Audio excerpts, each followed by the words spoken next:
Attention, please let us have your attention. So obviously you're trying to branch out and teach people, like help people with your experiences and stuff. So I'd just like to get a point about, like, there's a lot of conspiracies that fly around and all of that, and sometimes there's an overload of them and people go and just start to blank it out. Yeah. But if you can just talk on like certain things, like maybe books you've read and stuff that kind of informed you, and not just, you know what I mean, your standard YouTube blah blah blah that people get gassed on. Just give people some real stuff to look for. I think that really, if you look at the state we are in the world today, we have the United States, which is a country which has near 1,000 military bases worldwide. The United States has a military base in Japan, or more than one military base in Japan. Military bases in Colombia, military bases in Italy, military bases in Germany, military bases in Egypt, military bases in UAE, military bases in Kuwait, military bases in England. So we're literally talking about one country that has military bases all over the world. Now, that's not a conspiracy, that's not someone's theory. Factual. That's absolutely factual and publicly accessible fact. Now, okay, we take that, the United States has that. How does that affect the rest of the world? A lot of rappers in this country don't really know why they started rapping in the first place. And I'll be honest, and I'll tell you why I started rapping in the first place. The United States building military bases around the world is imperialism. But what happens when people place the culture of the current empire which rules the world above their own, above themselves, it's called cultural imperialism. Okay? What people need to wonder is, why did most rappers, some still do today, but when they first started rapping in this country, what accent did they rap? Yeah, definitely. When it first started off in the UK, the twang, the American twang was just there. And I, as a 12-year-old, did the same. I was rapping the American accent. Now, the reason we were rapping the American accent, well, me personally, I can only speak for myself really at the end of the day. I got into hip-hop and rapping out of an admiration for American culture. The whole culture, yeah. And the reason why that was taking place was because of the United States' dominance, not only militarily, not only economically, but culturally of the rest of the world. Now, as I've grown older, I've managed to turn that music around and use that product of cultural imperialism as ultimately a weapon to fight imperialism, as a weapon to say, well, you know what, this is who I am, this is where I'm from, and this is how the United States, this is how the British government and the British government's policies and the American government's policies have affected me and my life.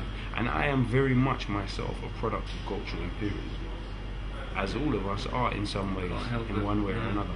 But so it's important to understand that, and to understand the context of the world and how the whole world is, you know, everything has a history and everything is related. Nothing exists without anything else's influence upon it. So it's important for us to realize that.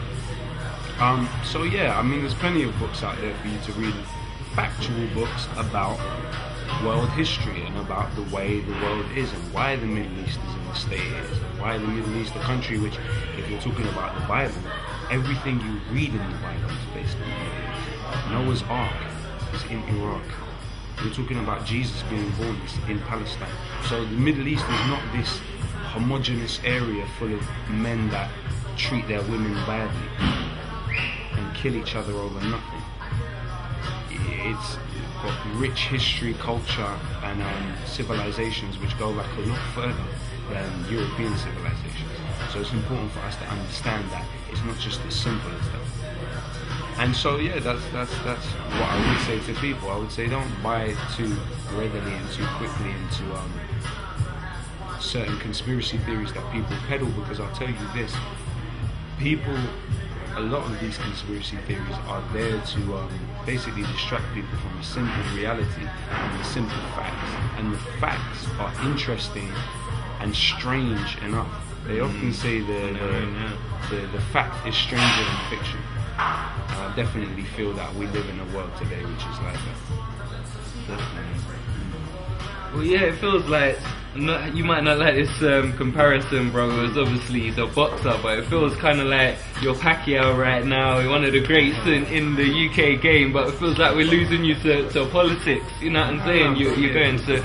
So what? You know what I'm saying? Is that a line you're going to continue to tread and use the music as a means to do that? Well, I mean, it depends. It depends what you mean by politics and what capacity. I've never thought of actually, you know what I mean? I'm not too clued up on it, but becoming, you know what I'm saying, actual politician and well, stuff I'll tell you why I wouldn't, because I think that the political system in this country is not actually democratic.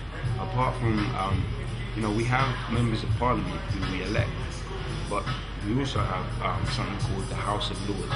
Yeah. And the House of Lords are unelected lords, and there's more lords than MPs in the country at the moment. And they're chosen by their own party. So, and they have a lot of control. So really, I don't think the political system in our country is democratic, and I believe it needs to ultimately change. So that's why I wouldn't be involved in that capacity. But I think that ultimately, my music will always be my music, and I love music as well. But it's just about my music always has an aim, and always has a message, and always has a point to drive home. I'm not here just to make you dance. I'm not here to sell you products and somebody else wants me to sell you. I'm not here to tell you what looks cool. I'm not here for you to make babies too. I'm here for you to try and save the babies too. That's what I want my music to be. I want my music to be a soundtrack to the struggle, to your struggle, to my struggle, to our struggle as people, to make this world a better place. Because I don't believe the status quo and the way the world is fine. I don't believe it's okay. I think a lot of people find it easy listening to the rap this out now. Is like a lot of the music generally they get shoved down our throats. There's music which its aim is to make you forget about the rest of the world and everybody else's reality.